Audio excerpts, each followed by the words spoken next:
por ejemplo, un niño que se está formando, un embrión, un feto. Por eso es que no se recomienda su uso en gestantes. No es porque se haya probado en gestantes, sino que se ha visto en modelos animales que puede inducir una mutación también en esos niveles y podría ocasionar malformaciones, por ejemplo. Estamos en la comunicación con el doctor Percy Minaya, ex viceministro de Salud, para conversar precisamente sobre este molnupiravir y de los tratamientos que en estos momentos están surgiendo frente al COVID-19. Doctor Minaya, ¿qué tal? Buenos días, bienvenido a Exitosa. Muchas gracias, muy buenos días. Buenos días. Creo que lo primero que hay que resaltar en esto, si me permites, es que molnupiravir en este caso es un nuevo elemento, un nuevo recurso que se suma a la lucha contra el COVID en el país. Lo principal, lo central debe seguir considerándose como la vacuna, las medidas de protección personal y el molnupiravir en este caso que se utilizará especialmente en personas que no han tenido la oportunidad de desarrollar inmunidad y que tienen además una condición crónica que puede tender a ser un caso severo en su momento, ¿no? Pero ¿cuál es la eficacia de este antiviral, doctor Minaya? Es un desarrollo que está en pleno proceso en este momento. Los estudios empezaron hace poco, más de un año. Han tenido una primera aprobación en el Reino Unido en noviembre, en los Estados Unidos en diciembre.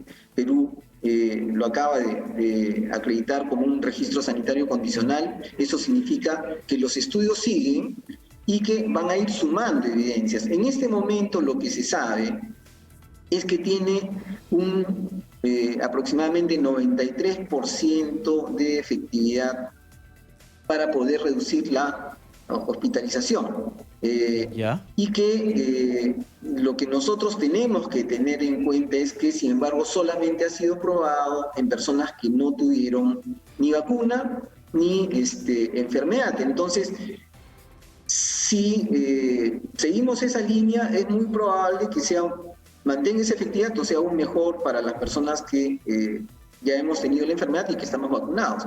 Doctor Minaya, a ver, explíquenos por favor la importancia de la prueba de una vacuna o de una pastilla o un medicamento en personas infectadas con la enfermedad que se pretende tratar y aquellas que no también han sido sometidas a esta prueba, pero que no han sido infectadas y que aún así ha representado una protección sobre su cuerpo. ¿Qué significan ambos estudios? Cuando nosotros tenemos un episodio de enfermedad, por cualquiera de las variantes, ya sabemos que si no tenemos una inmunidad generada previamente y tenemos una condición crónica o algún factor de riesgo como sobrepeso, obesidad o ser adulto mayor, nuestras posibilidades de marchar a una condición de moderada a severa son muy altas, y de lo que se trata es de que eso no se convierta en un riesgo de muerte ni hospitalización. Entonces, por eso es que aplicamos las vacunas. Estas nos confieren una protección máxima porque están induciendo directamente inmunidad. Ahora, en el caso del molnupiravir no hace eso. Lo que tenemos es un fármaco que actúa como un antiviral. Lo que hace es introducir errores en la copia del virus, de manera que pronto tenemos virus generado, pero con errores que no permiten que se replique con la misma velocidad y que continúe estimulando al organismo para una respuesta desordenada que finalmente nos va a llevar a un cuadro severo. Eso es lo que hace, en este caso, el molnupiravir. Ahora, se ha demostrado ser más eficaz en este grupo de personas que tienen condiciones de vulnerabilidad. En las personas sanas que no tienen esas condiciones, no tiene el mismo nivel de efectividad. No es un medicamento que se tiene que usar para prevención. Y si se usa, tiene que ser en los primeros días de la enfermedad con una además prueba que demuestre que efectivamente has tenido o estás teniendo la enfermedad. Y pero doctor Minaya, ¿estos estudios como se han desarrollado son válidos para poder decir entonces podemos comercializar, podemos adquirir esas pastillas en caso de que una persona pueda tener COVID-19 y esté comenzando a presentar síntomas de moderados a severos? En el momento, la información que está disponible sale a partir de un estudio único, MOVAP en este caso. Lo que ha demostrado es su efectividad en personas que no estaban inmunizadas y no habían tenido la enfermedad previamente y que tenían una condición crónica. En el resto no ha sido probado. Lo que sí se han hecho son una serie de estudios en animales para poder ver cuáles son los riesgos que se tienen. Y uno de los que se identifican y que está asociado a cualquier medicamento que que induce cambios genéticos en el virus, mutagenicidad se llama eso, para evitar su replicación podría actuar sobre otro tejido con alta capacidad de replicación en nuestro organismo, por ejemplo, un niño que se está formando, un embrión, un feto. Por eso es que no se recomienda su uso en gestantes. No es porque se haya probado en gestantes, sino que se ha visto en modelos animales que puede inducir una mutación también en esos niveles y podría ocasionar malformaciones, por ejemplo. No se conoce bien tampoco su uso en niños en crecimiento. No se recomienda por eso en niños menores de 18 años, porque a nivel de crecimiento, una de las zonas que más rápidamente crece en nuestro organismo son los cartílagos de crecimiento y podrían también verse alterados. Entonces, tiene una serie de restricciones y las recomendaciones más específicas son parte de lo que nosotros todavía tenemos que aprender del uso intensivo que se está teniendo, por ejemplo, en lugares como en Estados Unidos, donde se ha utilizado ampliamente en esta ola que les ha ocasionado muchos casos. ¿Y cuál ha sido el efecto? Mucho más que en el país nuestro, por ejemplo, ¿no? ¿Y cuál ha sido el efecto en Estados Unidos cuando se terminó entregando estas pastillas del molnupiravir? Sobre el grupo que tiene esas características que he señalado, ha mostrado una buena efectividad. No hay una sistematización total de los efectos en todo el territorio de los Estados Unidos como en publicaciones todavía, sino solamente son avances que se tienen. Y por eso es que en el registro que se saca, tanto en Estados Unidos como una autorización de emergencia, como la que se ha obtenido en Digemit, que es un registro sanitario condicional, la empresa está obligada a entregar la información que progresivamente acumule para demostrar los beneficios de esto. Mientras tanto, es un recurso, pero todavía no es que se haya incorporado entre lo que el Ministerio de Salud distribuye gratuitamente. Claro, eso justamente le quiero preguntar, doctor Minaya. Un poco de información. Por ejemplo, en su momento también se le había dado un certificado sanitario a las vacunas, pero de emergencia, una autorización de emergencia. Y esto mismo se está haciendo con este molnupiravir. Pero si con las vacunas se hizo la adquisición directa del Estado peruano para suministrar a la población, ¿por qué en este caso el MINSA no ha hecho lo mismo? ¿En qué se diferencia? Porque en ambos finalmente se actuó de manera de emergencia, reitero el término, para poder atender los casos COVID. Si uno podría decir, si hay experiencias en Estados Unidos, hay estudios que demuestran que es eficaz frente al combate contra el coronavirus, ¿por qué el Estado entonces no, además de las vacunas, no adquiere el molnupiravir para dar tratamiento terapéutico a las personas que se encuentran hospitalizadas? Digamos que esa es una opción que podría manejar el Ministerio. Sin embargo, hay que señalar que el énfasis tiene que estar puesto en la vacuna primero, en incorporar este elemento en la medida que se negocia apropiadamente. Y esto hay que tenerlo claro. Cuando uno da una resolución de este tipo, conlleva a una negociación del Estado con una empresa que te va a abastecer y que hay que asegurar que te entregue el medicamento a tiempo, en las cantidades necesarias y además con los costos apropiados. Todavía resulta costosa la alternativa de usar directamente el molnupiravir con el nombre de marca.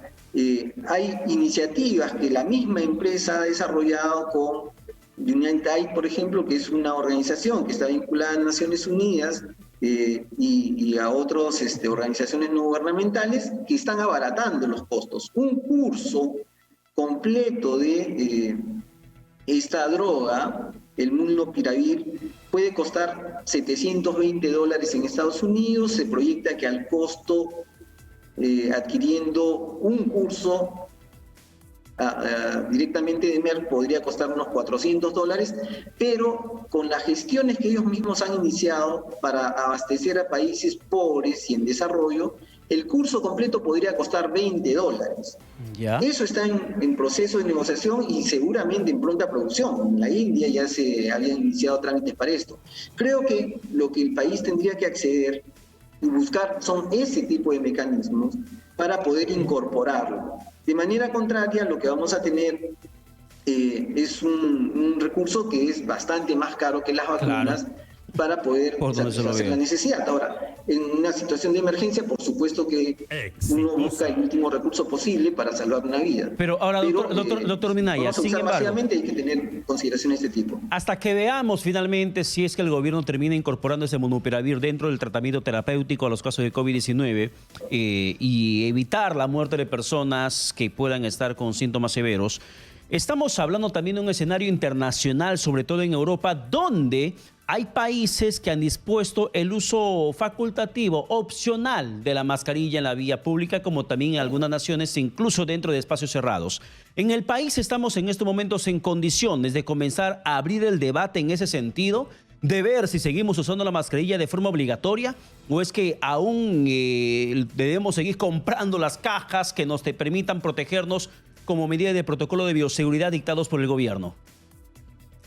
Creo que estamos en el momento en que si la población actúa responsablemente y el gobierno hace todos los esfuerzos de liberar totalmente la dinámica de la vida social y comercial en el país.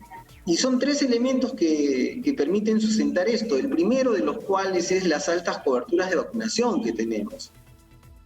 Hay que culminar en población de alto riesgo, población adulta mayor, población con condiciones crónicas, la tercera dosis que todavía se mantiene baja.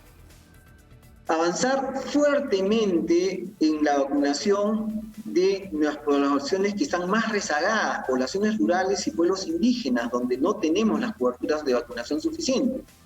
Y incorporar en la agenda de vacunación a los menores de 3 años, como lo están haciendo otros países. Esos elementos van a brindarnos un nivel de reducción de la transmisión y de la severidad. No es mucho tiempo para eso, en realidad, si es que seguimos el buen ritmo que ha demostrado tener el Ministerio de Salud. Confiamos en que eso se puede lograr. Exitosa. Y un tema clave acá es que con la incorporación de nuevas estrategias, como podría ser el mismo molnupiravir para atender a personas que teniendo un factor de riesgo pueden haberse expuesto, tienen acá una forma de yugular el avance hacia una condición severa. Entonces, en esos momentos ya es posible que nosotros podamos comenzar a hablar de liberarnos del uso de la mascarilla, por ejemplo. No significa que tenemos que hacerlo de golpe, siempre hay que respetar que en algunos lugares vamos a tener que usar mascarillas, espacios muy cerrados, con mucha población que se conglomera, que no son controlables, por ejemplo, si tenemos las calles Mercado Central o de Gamarra, o en centros comerciales donde fluye mucha gente.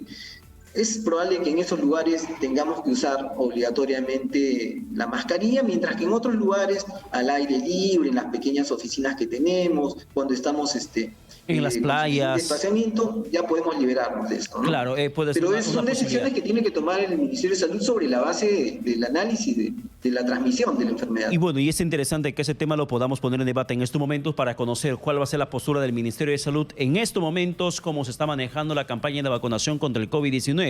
Campaña de vacunación que además en esos últimos días ha sido priorizada la segunda dosis para los niños entre 5 a 11 años debido a la falta de vacunas. Aquellos que, por ejemplo, se han puesto su primera dosis, solamente ellas pueden ser vacunadas en estos momentos. Y aquellos niños que aún no se pusieron la primera dosis tienen que esperar la llegada del nuevo lote. ¿Esta es una estrategia acertada, doctor Minaya? Dadas las condiciones del virus prevalente, que es Omicron, lo que estaríamos buscando, o sea, los epidemiólogos probablemente querramos proteger a mucha más población inmunizada.